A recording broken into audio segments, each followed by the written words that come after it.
JD Cap 26, just do tips and pairs and hobbies. And how you guys doing today? Today I'm going to show you how to remove the label from the pellets. Okay, I can't tin the pellets. See that label right there?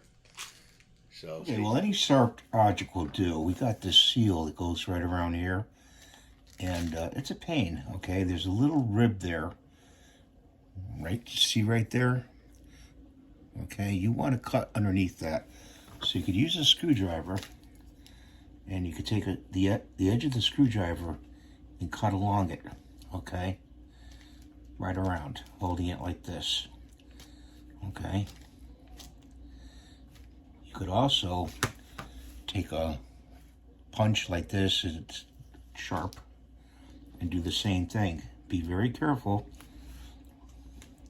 Hold it like that, run it around like this. Okay. And see how it's dragging some of the label right there to open it? See, like that. You could also use a razor blade, and be very, very careful with this, and follow that edge. You're not really supposed to cut,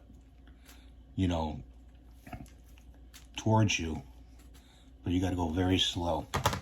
Let's go back to the screwdriver and follow along here like this. See how it's pulling the label? See, like that.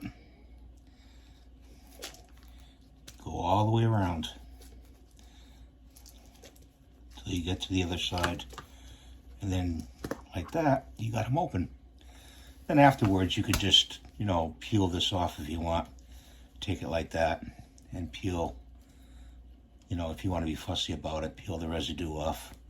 These are tough to open, and that's why I'm showing you with either the screwdriver or this like needle punch you can use. Try to avoid, maybe a pocket knife would do, your pocket knife. That would work. I don't have my pocket knife on me right now.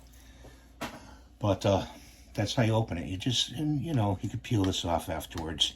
You could even use, I believe, WD-40 or even nail polish remover if you really want to be, what do you call it? Get it, perfect. Because these are hard to open. So that's your tip for today. I hope you're having a good day. Please rate, subscribe, give me the thumbs up, and we'll see you in the next video. Take care now.